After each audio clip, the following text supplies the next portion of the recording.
श्री सच्चिदानंद सद्गुरु साईनाथ महाराज की जय। साईं भक्त अनुभव में रामचंद्र रामकृष्ण की कथा को आगे सुनिए। सन 1918 में साईं बाबा के समाधि लेने से 10 दिन पूर्व हम उनके दर्शन के लिए गए। परिवार के अन्य सदस्यों के अलावा मैं अपने 2 छोटे बेटों को भी अपने साथ ले गया। उस समय वे दोनों अतिसार रोग से पीड़ित थे। अन्य किसी स्थान पर तो हम उन्हें हल्के तरल पदार्थ ही खाने के लिए देते या उपवास रखवाते, लेकिन यहाँ शिरडी में बाबा ने उन्हें मीठा दलिया घी में उबला हुआ खाने का आदेश दिया। उन्होंने बाबा के आदेश का पालन किया और 1 सप्ताह में वे स्वस्थ हो गए।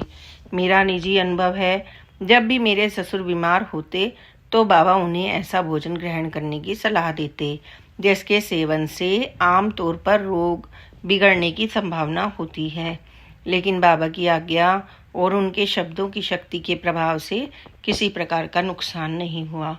सन 1918 में पहली बार बाबा ने मुझसे दक्षिणा मांगी और उसके बाद भी बाबा मुझसे कई बार दक्षिणा मांगा करते थे।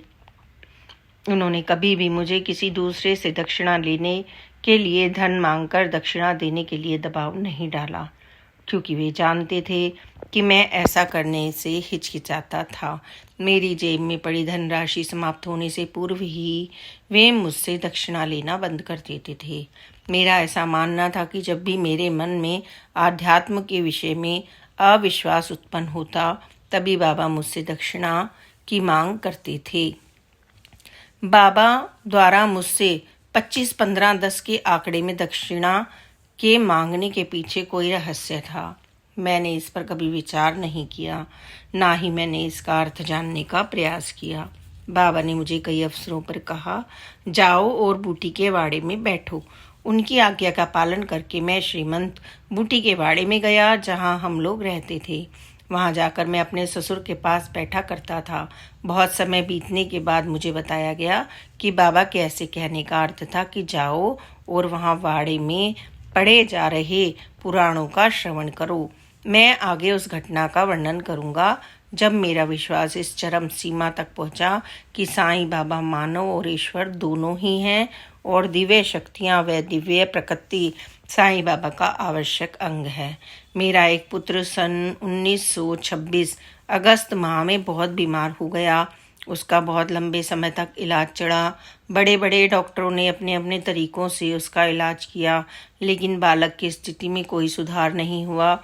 सन 1927 अक्टूबर माह में ऐसा लगने लगा मानो बालक के स्वस्थ होने के कोई आसार नहीं हैं। मैंने भी आशा छोड़ दी थी। तब मेरी साली ने बालक को खेड़ गांव पेट के नारायण महाराज के पास ले जाने की सलाह दी। हमने उसकी बात मान ली। जब हम महाराज के पास गए तो वे बोले, इस तीर्थ को लो, यह बिल्कुल ठीक हो जाएगा। इस घटना के बाद स्थिति बिल्कुल बदल गई।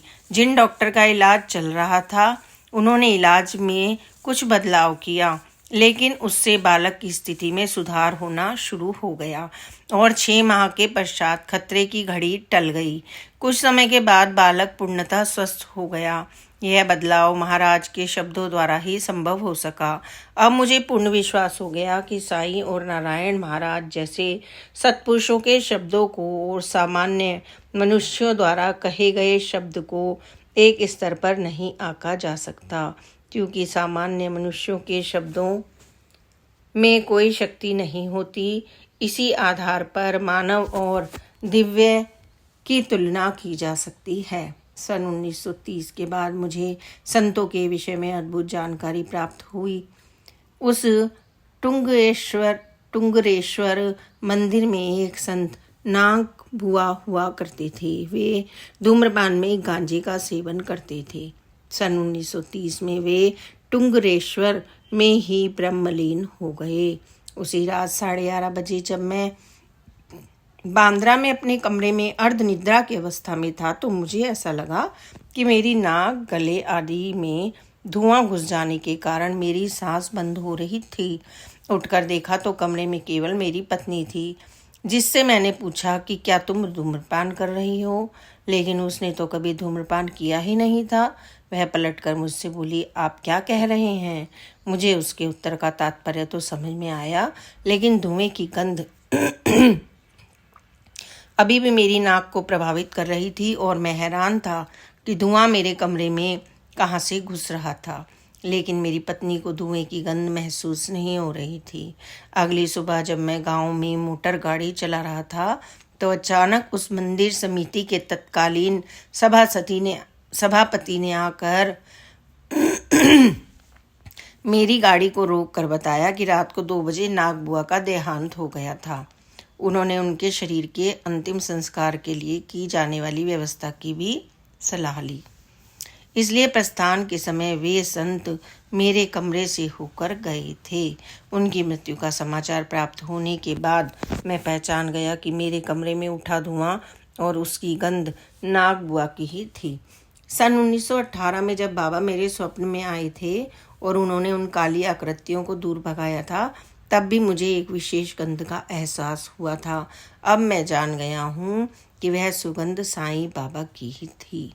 बाबा ने मेरी उपस्थिति में नाना साहेब निमोड़कर से मेरे पूर्व जन्मों आदि के विषय में थोड़ा सा कहा था, लेकिन मैं उसे स्पष्ट रूप से सुन नहीं पाया था।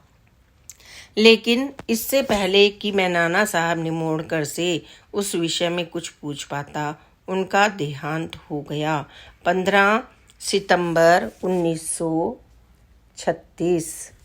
श्री सच्चिदानंद सतगुरु साईनाथ महाराज की जय। बाबा की प्यारी प्यारी लीलाओं को सुनने के लिए please like, subscribe and share this channel. Om Sai Ram, जय साई राम, ओम साई राम।